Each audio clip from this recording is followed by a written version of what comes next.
Sponsored by Chartered Financial Strategies. You are now watching Tax Bites.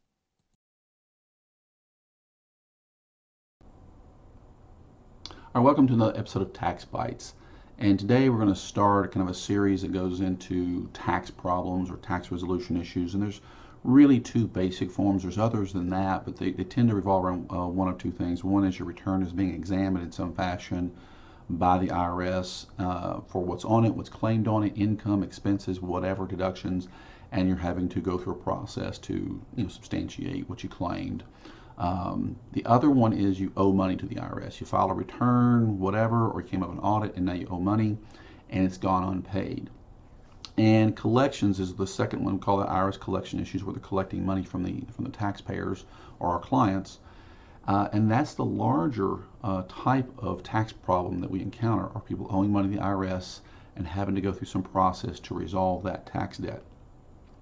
And what I want to, people out there to understand is, if you understand the real basic stuff I'm going to show today, your ability, your understanding to work with a professional, or maybe even resolve it on yourself, that's your call, will be magnified, in my opinion. You'll be much more productive with a professional. You'll be much more empowered to do something about this in ways you probably didn't think of. And a lot of it's going to be somewhat common sense, honestly. And some of the IRS isn't going to tell you. So the first thing I want to go through is the risks of owing tax debt. First and foremost, having a tax debt with the IRS, whether it's a single year or multiple years, the penalties and interest are burdensome. This is probably worse than it's worse than credit card debt for a number of reasons. But the penalties are the burdensome part. The interest usually isn't too bad, but the penalties are the hard part, or the burdensome part, the high rate part that builds onto that tax bill and can double it within a number of years. So that's one of the issues of having a tax debt. And one of the reasons why even a payment plan with the IRS might not be the best option to look for first.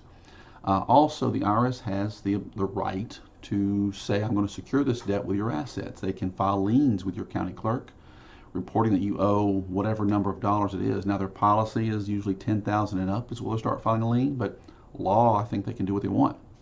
And so, and even if they violate their policy, getting a lien removed is very painful and expensive in its own right. So the risk of having a lien filed is not just that, if you have property, primarily real estate that you want to sell, it really complicates the process and potentially can lower the value of your property when you try and sell it, because you involve the IRS in that transaction now. The other side is the taxpayer advocate years ago had said that about 100 points in credit score reduction is what a lien will impact your credit score. So there's that risk. Even if you don't have real estate, which they'll file a lien even if you don't own real estate property, that's usually what they're trying to secure, but it still can impact your credit score. Then you also have what's called levies or seizures. It's of assets. It's usually going after funds in a bank account, sending a levy to a bank account that they know you have a relationship with, and saying we want to seize this amount of money from the bank account, or a wage levy to your employer. And while that can be very burdensome financially, it can also be rather embarrassing in your employment situation and create other issues. And of course, now what's come up during the Obama administration but being implemented in Trump's is the relocation or denial of a passport. So whether you have business outside of the U.S. or family outside of the U.S. that you want to visit, you can have your passport denied or revoked due to usually a $50,000 tax debt or more. And so that is a risk, and that can be another, more of an emotional issue for some people than it is a business or financial issue. Having to say, I can't come to that family event overseas or out of the country because my passport's been revoked for tax debt. Obviously, we wouldn't say that, but you get the point. So what I want to get to now are some really core 2 or 3 strategies that you can think through, as well as work with a professional on, and which the IRS usually doesn't tell you. And this is where I start as well on collection issues.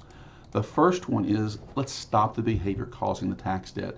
A lot of times, people transition from one type of financial situation to another. Let's say you've gone from employed to self-employed, or employed to retired. And we're used to having taxes pulled out of our paycheck every pay period and given to the IRS, and therefore there's a natural process in how we're paid, that the IRS gets their share to some level, and therefore when we do a tax return, we have a tax debt we owe, a few $1,000s we can write a check for.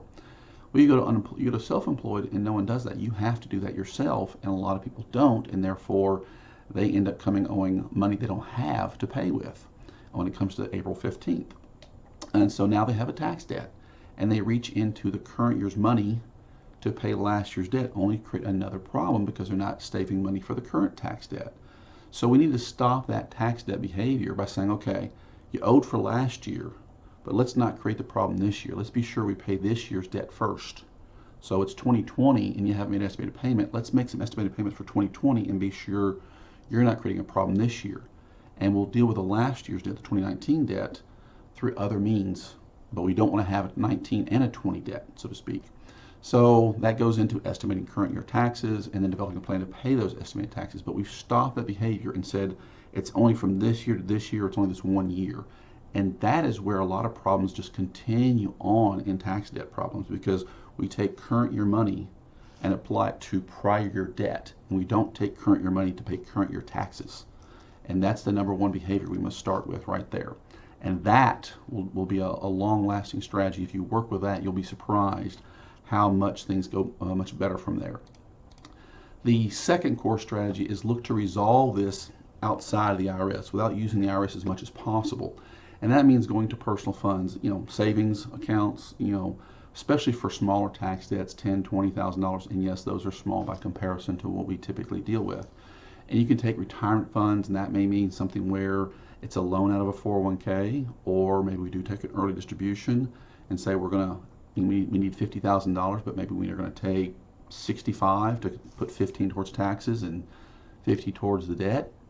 We can look at home equity loans, investment assets, if you've got brokerage accounts, or cutting monthly expenses and doing something to say we're going to, some combination of these things, we can build up a way to pay that debt very quickly or in whole real quickly. And we haven't involved the IRS. The only thing we have to do is somehow find a way to get the money to the IRS in a way that applies to the appropriate years of debt. And so that you don't really involve the IRS in the process, and the debt gets paid. So if you go that route, let's say you even come away with some residual left over from some of that, you can, let's say it's $50,000 and you still have 5 or 10 left, and you can make voluntary payments. Means you send a check each month to the right location, and you track those checks that you send in, and you're going to say, I got $10,000, I'm paying $1,000 a month. In 10 months, it's paid. So I don't involve the IRS. So those are ways that you can do this and not involve the IRS and not have to create a bureaucratic process until you need their approval to pay the debt. If you have these means, you can pay this. And this is time sensitive. And what I mean by that is if you procrastinate implementing this strategy and the lien comes into the process, the IRS files a lien, well, then the home equity loan process is probably going to be taken out, because no one's going to give you a home equity loan on a house that has a lien on it, a tax lien on it, or it's going to be very difficult at best. So you start looking at doing it as soon as possible, and in time being on your side when the IRS has not really engaged you yet. So the third strategy is, okay, now we have to involve the IRS in some fashion. And that would be applying for, whether installment agreement plans, which there are kind of a tiered program where the lower your tax debt is, it's easier to apply for certain kinds of installment agreements through a form being mailed. Other times you have to do some other types of forms, and in other cases it gets very complicated with a lot of your financial, statements and documents being sent in to say, I'm going to pay this amount, and the IRS has to look through everything to say, yes, we can. So installment agreement on its own right is not necessarily easy. But it is an option to say I'm going to make a payment plan over time. The offer and compromise program is that pennies on the dollar you hear advertised. They're there. I'm going to tell you they're very difficult.